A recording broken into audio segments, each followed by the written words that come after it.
نعم. هذه تعد من أقدم دور دباغة في المغرب أو في العالم، يعني هي من قرن 11 ميلادي. كما تعرفون أن المسلمين يستعملون 4 أنواع من اللحوم: بقر، غنم، ماعز، وجمل.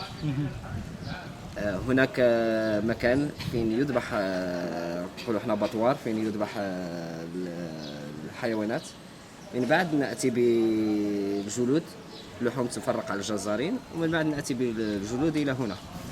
نقوم بتمليحها بالماء والملح، وندعها مدة 3 أيام يومين، يعني على حسب الكمية اللي عندنا. من بعد نقوم بطليها بمادة الجير. بالجير؟ الجير هذا الأبيض، هذاك الأبيض، بس مش هنا. يعني نقوم بطليها واحدة بواحدة. طيب. فقط يعني بفرشات نقوم بطليها بالجير، وندعوها 3 أيام كمان. من بعد تعود يعني سهلة من أجل نزع الصوف منها. يعني أولا الجير عشان ينزع الصوف. نعم.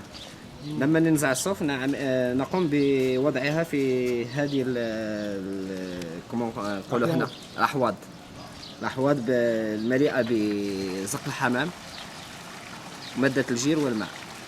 لماذا نستعمل زق الحمام؟ الأحواض البيضاء؟ الأحواض البيضاء هي مليئة بزق الحمام. تعرف زق الحمام؟ والجير، مادة الجير والماء. طيب. نستعمل زق الحمام لأن فيه أسيد طبيعي، يعني ممكن نستعمله فقط باليد، ما يضرنا. هو طاهر يعني يعتبر. نعم. هذه الريحة اللي نشمه هنا تشم ريحة زق الحمام، بس مش ريحة الجلد. يعني معلوم مو ريحة الجلد، ريحة زق الحمام. يعني لما تكون كمية كبيرة يعني تعطيك واحد الريحة، بس هي ريحة طبيعية، يعني ما فيها خوف، يعني جيدة للتنفس وكل شيء. في هذه المرحلة نخليها يعني نستنشق بعمق. مش مشكلة والله، مش مشكلة. هي يعني مزيانة الأمراض الدقال، الربو، مزيانة. وي نعم، مش أنا اللي أقول، بس يعني خذ أطباء هم اللي يقولوا هذه المسائل. صورني أنا. استنشق. يعني نخليها تما لمدة شهر، 30 يوم، 20 25 يوم. من بعد نقوم بجلبها ووضعها في مصبنة. ديك اللي بالخشب راها فين هي الدائرة. دائرة. اوكي. هذيك راه عبارة عن مصبنة. نقولوا حنا فونو، بالدارجة ديالنا تنقولوا لها فونو. يعني بالدارجة ديال الدباغة والصناعة ديالنا. هذا يعني يصير فيه تنظيف؟ هذيك فقط تنظيف، يعني فقط غير الماء. فقط الماء. نضعها وننظفها جيدا. تكون في هذه المرحلة يكون الجلد جد رطب جدا جدا، يعني استعملنا في كل شيء. نعم. من بعد نجلبها ونوضعها في المرحلة الثانية، يعني في ليزيتاب ديزيام زيتاب. هذيك عبارة عن ألوان. ديك المرحلة تتم المرحلة بالألوان. فين الراجل الأحواض الملونة. نعم. أحواض البيضاء فقط للدباغة. للجير. للدباغة. تتسمى الدبغ. المرحلة الثانية هي مرحلة الألوان.